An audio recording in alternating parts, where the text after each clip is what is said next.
Close your eyes for just a moment. I want you to think of a wall, not a small fence, a massive, imposing wall. It stretches as far as you can see in both directions. It's made of solid stone, cold to the touch. This wall stands between you and something you desperately want, a goal, a dream, a different version of your life. On the other side is that breakthrough you've been chasing. Now, open your eyes. We all have walls. The question isn't if they exist. The question is, what do you believe is on the other side? And more importantly, what do you believe about your ability to get over it, go through it, or dismantle it, brick by brick? Today, we're not talking about blueprints, or tools, or strategies. Those come later. Today, we talk about the very first ingredient, the foundation of every single breakthrough in human history, from learning to walk to landing on the moon.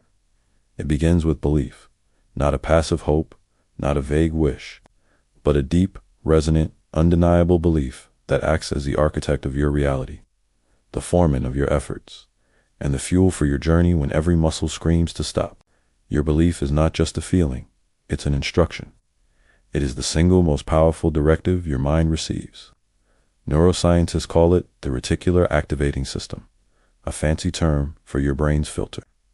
What you believe to be true and important, your brain seeks out. Believe the world is full of opportunity. You'll start seeing them. Believe you're always unlucky. You'll collect proof. But it's deeper than that. Your beliefs set your limits. They draw the map and say, this is the edge of your world. A belief that says, I'm not a public speaker, will ensure you never volunteer. Your voice shakes when forced, and you confirm the belief. It's a perfect, self-fulfilling prophecy. Yet, a belief that says I have something valuable to say. That belief changes your posture. It makes you lean in. It helps you prepare. It turns nervous energy into passionate delivery. The external action is the same speaking, but the internal belief changes the entire universe of possible outcomes. Your breakthrough is waiting, first and foremost, for a change in your internal architecture. You must draft a new blueprint. Before the first brick is laid, you must see the building in your mind and believe it can stand. So, where do these limiting beliefs come from? They are stories written from past failures, from words someone carelessly threw at you, from comparisons that are utterly irrelevant. We craft narratives.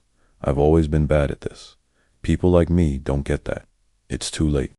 I don't have the right degree, connections, courage. I am here to tell you, that is a story. And you are the author. You have the pen. The moment you decide your past does not dictate your future, you grab that pen and you start writing a new chapter. The breakthrough doesn't begin when circumstances change. It begins the moment your story changes. Instead of I've failed at this before, the new story is, I am now the most experienced person in what doesn't work, and I am closer than ever to what does. Instead of I don't have the resources, try, my constraint will force me to be more creative, more innovative. Instead of what if I fail, ask, what if I fly?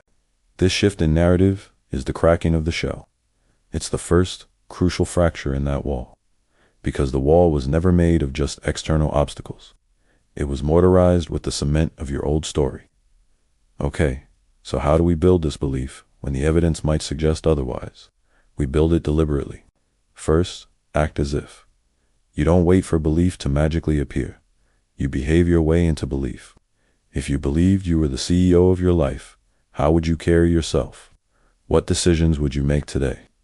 Act as if. The feeling will follow the action. Second, gather your proof.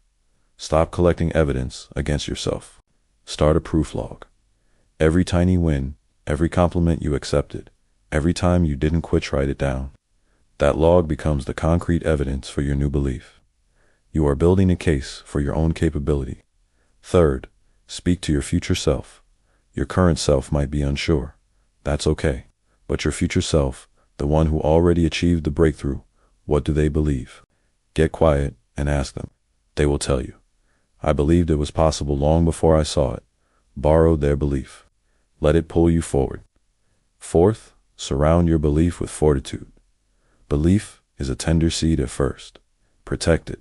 Guard what you watch, what you listen to, and who you share it with in the early days. Surround yourself with words, people, and environments that whisper yes when the world shouts no. That wall, let's go back to it. It's still there, but something is different now. You are different. You are holding a new blueprint in your mind. You are telling a new story about the person who finds a way over or through. You realize now that the first crack in that wall was unmade by a hammer or a pickaxe.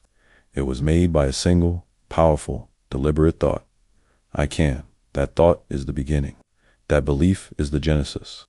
The strategic plan you make tomorrow, the late nights, the hard work, all of that is essential. But it is all downstream from this source. The breakthrough begins here, in the quiet certainty within you. So today, right now, I am not asking you to break down the wall. I am only asking you to do the revolutionary, the truly radical act. Believe it is possible for you. Believe you are worthy of what's on the other side. Believe you have within you the strength for the climb. Believe that your story is being rewritten. Nurture that belief. Protect it. Let it grow from a whisper to a voice that guides your every step. Because when you do, you will look up one day and see that the wall is no longer in front of you. You'll be standing on top of it, looking back at how far you've come, and forward to a horizon you once only dreamed of. The breakthrough begins with belief. Thank you for listening. Please subscribe for more content to help you build your best life.